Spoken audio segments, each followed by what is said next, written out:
My name is Salu Karki and I'll be explaining about self-reflection in regards of race, ethnicity, political, finances, marriage, family, religion, education and social change. Self-reflection is like self-analyzing through various aspects of life. One encounters many stages throughout their life and learns with experience, which makes them develop a certain behavior and build their own personality. In simple words, nature is something we inherit from our parents or from someone in our previous generation, as it is called heredity. And on the other hand, nurture defines the behavior we develop from the environment we live in. Both helps us to develop a certain behavior and makes us who we are. We cannot really tell that a person can only behave the way his or her parents do certain things, because as we grow up, we set our goals and have a mind of our own from the teachings and surroundings we grow into. The surroundings plays an important role to create a person's personality. The biological factors like the color of eyes, skin color, shape of face and body structure, the color of hair, and whether it's straight or curly, things we cannot just adapt and are with us from the time we were born, are known as our nature. For example, I have inherited my dimple from my mother, and when a baby is born, we find his or her nose or eyes similar to their parents.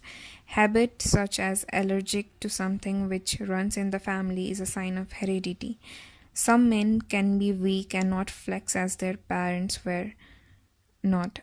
It is said that if the mother or the father suffers from a certain disease, it is possible for some people to have that later in their life.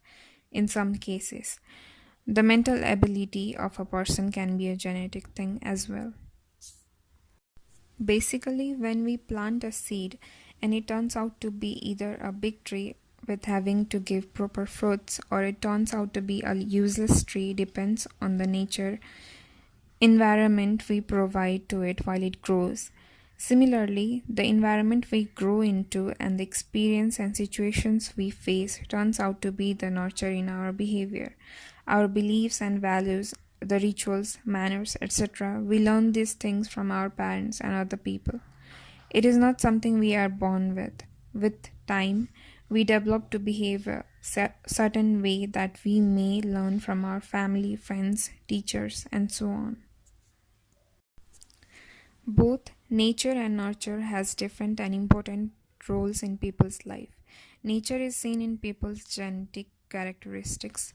My personality has developed with the help of both nature and nurture. The learning that I have given from my mother has certainly helped me to handle difficult situations and learn to cope up with any situations. My friends has always shown me the pros and cons of my decision, and sometimes agree with them and sometimes not, but they always help me to see the bigger picture and take the best decision. The traditional gender roles has been present in our society for a long time and will be present for coming generations as well. But the environment and learning we get from our parents and society helps us to fight from the barriers and the negative assumptions called as stereotypes. We can say that some of the nature we have cannot be helped. It will be with us for as long as we are, but nurture is something depends on us to adapt or learn. Our culture plays an important role in building our behavior. Our beliefs, our ways of doing certain things are dependent on our culture. Our parents teaches us to behave a certain way when we encounter our elders, and we follow that throughout our life. In our culture, when a woman gives birth, she has to be with an elder person to take care of her and the baby. People in my culture highly value the opinions and the methods the elderly teach a new mother. The home remedies of our elders are something young generations look up to in different situations. So, in my view and with my experience, I know that our culture has never taught us to respect our elders. To some people, looking after their parents can be a burden. I have seen elders being all by themselves in temples, streets, or in elderly homes. No parent would teach their children to leave them when they get old. However, in some cases, it can be because of the parents' behavior towards their parents, which teaches their children to behave that way when they get old. In some cases, it can be because parents did not show any affection or responsibility towards their children. It is important for parents to behave affectionately towards their parents and their children in order to make their children to learn not to give up on their responsibility. World politics has always been an interesting topic for me. I like to be informed about the situations that has been going on all around the world, whether it is regarding climate, human rights, migration, countries abolishing their barriers or anything else. Although the situation in North Korea and South Korea being friends doesn't affect us, I think it can make an impact in the world in coming days. According to Maryland, since children can't be sent to federal jail, kids who are detained with their parents are being separated from them. The situation in United States is quite critical in terms of handling the migration. Just today, I have heard the news that the families separated at the border of United States will be reunited again, but the date hasn't been released yet. Almost 350 migrants are stranded on two boats in the Mediterranean. For me, these news are important to remind me where the world is at, the condition of humanity and the condition we people are living in. Even though I am far from those situations, I think I should be able to know about their situations and remember them in their pain. As long as we don't get fake news like the Photoshop pictures of people in Syria, we already know that people there are suffering from enough problems, but spreading fake news is no justice to them.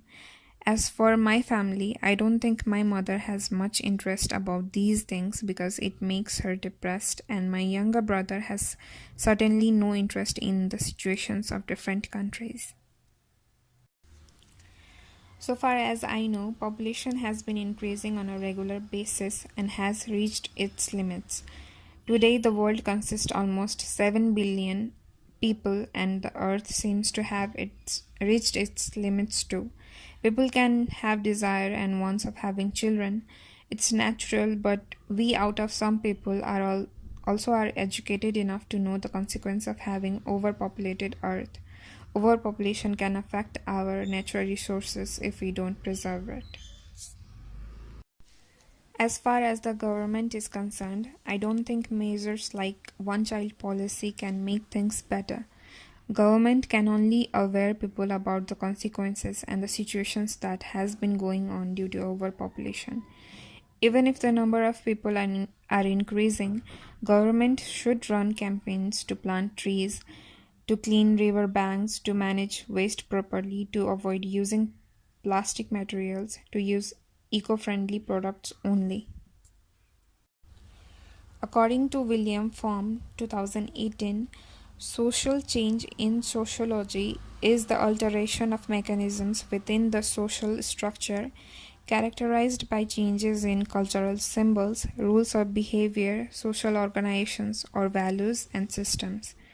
Social change can occur because of the alteration in nature or because of people's behavior. Sometimes the environment demands for some changes and it can be a necessity for a society. To change certain behaviors of people, one fights for what they believe in and start revolution for a better change. Above mentioned things are the impacts of social change in my life. Through time, the society has somewhat changed from the times our parents lived in and even from the time I was young. Social change has made certain things easier and certain things more difficult. To find a job is quite easy nowadays as there are many opportunities available and people no longer think that a woman should not work and contribute in their family income. in some areas. The workplace has changed. There are not partiality between male and female. Good workers are treated well despite their gender. The social media has contributed in my thinking behavior a lot. I keep myself updated from about the news from time to time. I think knowing about the situations that are taking place in our world is a must, and social media helps a lot through that. The education method has changed in some urban areas. Teachers are more into practical than theoretical. New technologies are there to help us with our studies, and almost all the things related to my course can be found on the internet. The living standard has improved as people care about their health and work to fulfill their basic needs. I have certain dreams and lifestyle I want to maintain, and I work for that. As I live far from my mother, I depend less on her and take my small decision by myself. The safe environment has made my life easy to cope up with in a strange city. My mentality has somewhat changed regarding certain things, like I know now that one has to work for his or her needs by himself. My experience has taught me to not to believe in someone that easily, as everyone seems to think about their own benefit first rather than helping others.